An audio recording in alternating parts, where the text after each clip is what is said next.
Hello everyone, कैसे हैं आप लोग। आई होप आप लोग अच्छे होंगे तथा अपनी तैयारी मन लगा के कर रहे होंगे।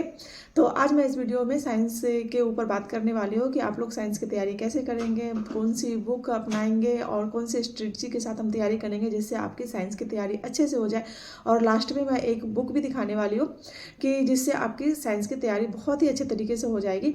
तो चलिए आगे हम स्टार्ट करते हैं वीडियो को, और आप लोग वीडियो के एंड तक जरूर बने रहिएगा ताकि जिससे आप लोगों को सारी बातों की जानकारी मिल सके।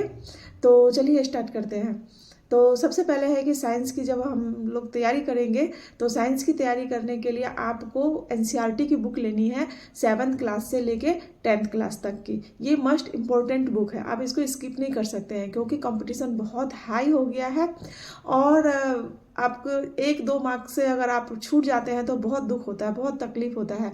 तो इसीलिए आपको बिल्कुल बहुत अच्छे से पढ़ना है। जब आप बुक से पढ़ते हैं 7 से लेके आपको 10 तक की एनसीईआरटी की बुक पढ़नी है।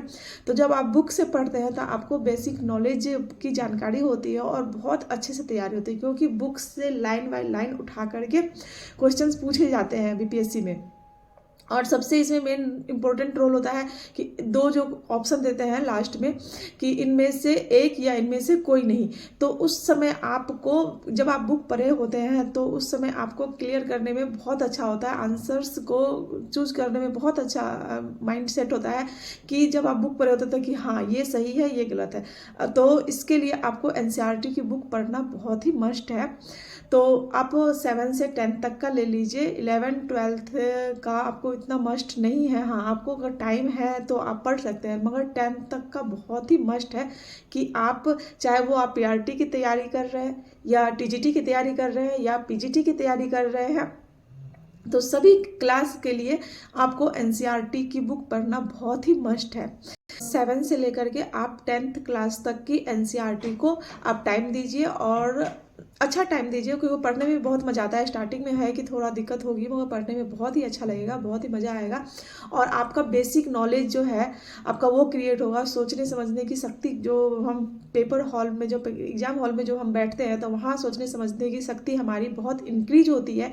अगर आपको पॉजिटिव वे में क्वेश्चंस ना पूछ के अगर निगेटिव वे में भी पूछा हुआ है तो आप उसका आसानी से क्वेश्चंस को आप हल कर सकते हैं। तो जब तक आप किताब नहीं पढ़ोगे तब तक आपकी प्रॉब्लम की सॉल्व नहीं होती है। और एग्जाम हॉल में फिर हमें जब कुछ पता नहीं होता है तो फिर हम कहते हैं कि हमारा क्वेश्चन छूट गया है या हम 1-2 मार्क्स से रह गए। तो इसीलिए आपको बुक पढ़ना बहुत ही ज़रूरी है। तो इसीलिए आप एनसीईआरटी की बुक पढ़िए और उसकी तैयारी करें।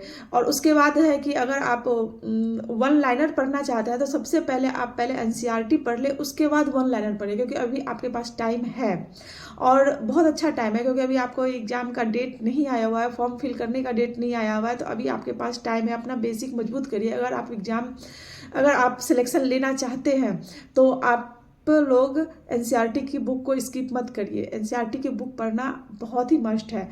और आगे लास्ट में मैं बताना चाह रही हूँ कि जो मैंने तैयारी किया था, क्योंकि हम लोगों के पास टाइम नहीं था, मेरा selection PRT TRD BPSC TRD 1 में ही हो गया था और पीआरटी में हुआ है। तो हम लोग के पास ज़्यादा टाइम नहीं था और फर्स्ट टाइम था तो हम लोग सोच रहे थे कि मैं सोच रही थी खास करके कि ये तो बिहार है तो यहाँ तो लेट से एग्ज़ाम होगा, अभी निकला है तो पता नहीं 1 साल लगाए 2 साल लगाए तो ये चीज़। लेकिन इतना जल्दी जल्दी प्रोसेस हुआ कि हम लोग को टाइम बिल्कुल नहीं मिला। मुश्किल से 20 दिन या 1 महीना इतना ही मिला हम लोग को पढ़ने का टाइम। तो उसी में हम लोगों ने तैयारी किया। ऊपर से मैं पहले से ही जॉब में थी तो टाइम तो नहीं था, फिर भी मैंने तैयारी किया। तो मैंने जो अपनाया था वो मैंने एनसीईआरटी की बुक ना पढ़ के चैप्टर वाइज पढ़ा था। और एक बुक जो मैंने लिया था उससे जो तैयारी किया था वो मैं बुक दिखाती हूँ आपको। ये है क्रॉन पब्लिकेशन, इससे मैंने तैयारी किया था साइंस की। इसमें तीनों सब्जेक्ट है, केमिस्ट्री, फिजिक्स और बायो, 3 सब्जेक्ट है और तीनों का पूरा डिटेल में दे रखा है। तो अगर आप इस बुक को भी पढ़ते हैं तो अच्छी बात है और तैयारी हो जाएगी। मगर अभी आप लोग के पास टाइम है, मेरे पास टाइम नहीं था, इसलिए मैंने इस बुक को अपनाया था कि एनसीईआरटी पढ़ने में थोड़ा टाइम लगता है। तो इसीलिए इस बुक को अपनाया था मैंने। तो आप लोगों के पास टाइम है तो पहले आप लोग एनसीईआरटी करिए और फिर उसके बाद रिवीजन के लिए आप लोग इस बुक से आप लोग रिवीजन कर सकते हैं, जिससे आपकी बहुत अच्छी तैयारी हो जाएगी। और बार बार जब आप पढ़ते हैं तो उसको बार बार आप रिवीजन करिए, एक नोट्स अपना तैयार करिए कॉपी पे लिख के। मैंने चैप्टर वाइज जो मुझे इम्पोर्टेंट चैप्टर लगा था उसका मैंने अलग से नोट्स बना लिए थे, और उसको मैं, क्योंकि मुझे पता था कि वहाँ से क्वेश्चंस आएंगे अगर, तो उसका मैंने नोट्स बना के उसको मैं बराबर रिवाइज करती गई कि माइंड से एक भी क्वेश्चन छूटना नहीं चाहिए। तो इस तरीके से मैं उसको बार बार रिवाइज कर रही थी और करती गई, और उसी तरह से क्वेश्चंस पेपर में भी आया और मैंने बहुत अच्छे से कर लिया था अपना। तो आप लोग भी इसी तरीके से पढ़िए, पहले एनसीईआरटी पढ़िए और फिर इस बुक को अपना लीजिए, या आप लूसेंट से भी आप पढ़ सकते हैं, लेकिन मुझे लूसेंट से ज़्यादा अच्छा ये क्राउन पब्लिकेशन का बुक लगा। मेरे पास लूसेंट की भी बुक थी मगर मैंने फिर भी ये बुक लिया, तो ये मुझे बहुत अच्छा इस बुक से पढ़ाई हुआ मेरा, और बहुत अच्छा लगा मुझे ये बुक। तो आप लोग या तो लूसेंट ले ले या तो ये क्राउन पब्लिकेशन ले ले, किसी भी एक चीज़ से ले ले, मगर आप एनसीईआरटी पहले पढ़े उसके बाद इससे तैयारी कर ले, आपकी बहुत अच्छी तैयारी हो जाएगी और आपका सिलेक्शन पक्का हो जाएगा।